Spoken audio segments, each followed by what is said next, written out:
Hi, hello, how are you all this fine day? I hope that if you're here, you subscribe to this channel if you're not already, and check out everything that is down below because it's great. There's social media, there's my blog, there's a newsletter.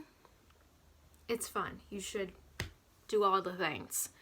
So, I wanted to address something very important.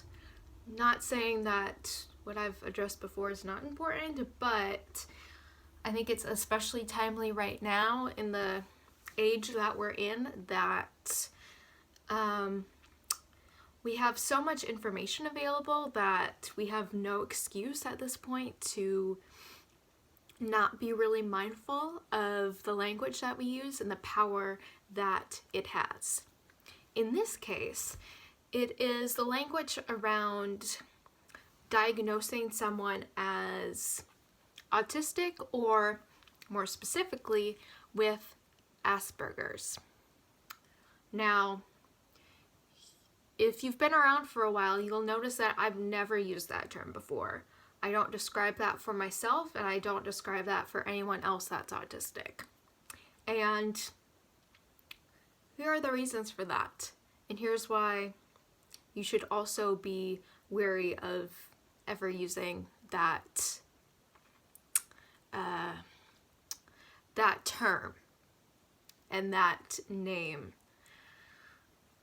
One, it's that it's not anymore a official DSM-5 diagnosis. It's now all just autism spectrum disorder, and even disorder can not be favorable for those who are autistic, and that's just really up to the person. I don't mind it, but I don't speak for everyone. And besides that, you have to look at the history of where the term actually came about. And it's problematic, and that's why we don't use it anymore. And the term for Asperger's syndrome came from the man who first kind of researched it, and it came up more prevalently in the 80s, but Hans Asperger was a psychologist who worked at the University of Vienna, and that was during the Nazi regime at the time, in the 40s. And the reason why it's so problematic is because the man himself was a fan of eugenics and subjected several people to the experimentation and euthanasia that is just a part of that.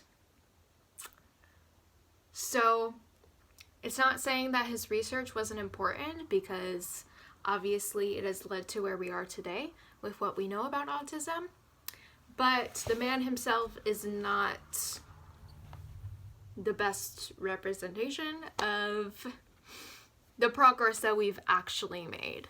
And in fact, I think that using the term Asperger's, and especially those who purposely don't use that term, are dissociating from the kind of tainted history of it. And as we're learning more and we're uplifting the fact that history in of itself, especially with white people, is very problematic, and it's been very skewed toward viewing very unjust behavior in a less harsh light than it should be, which is great. And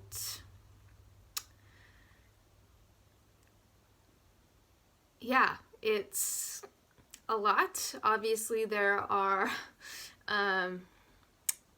different forms of white supremacy that have been, and to some degree have always been, making a comeback. And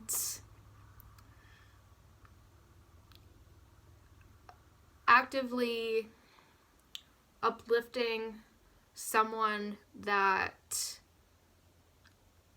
was a very active player in that, and of immense discrimination and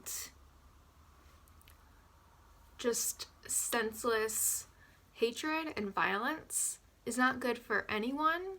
And I think it'll be very rare to necessarily find someone that is very gung-ho about considering themselves with that diagnosis. The closest you'll probably find is just saying Aspie or Aspian. That is less direct in using that. But I think it's important that it's widespread knowledge that there are better terms to use for neurodiversity, specifically autism. And with that knowledge, I hope that you use it wisely to really be careful about your words. Language is one of our most powerful tools as well as weapons. And whether it is Asperger's or it's using the R word, which yes, I've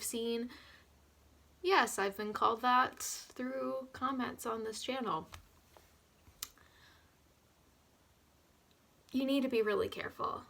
And regardless if you believe it or not, your words really have power. So not only do I hope that you uplift that being autistic is just autism,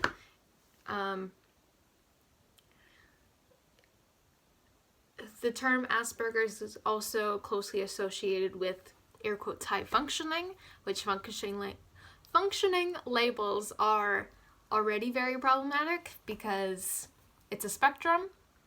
Someone is not automatically low functioning or high functioning. It often varies quite a lot. So,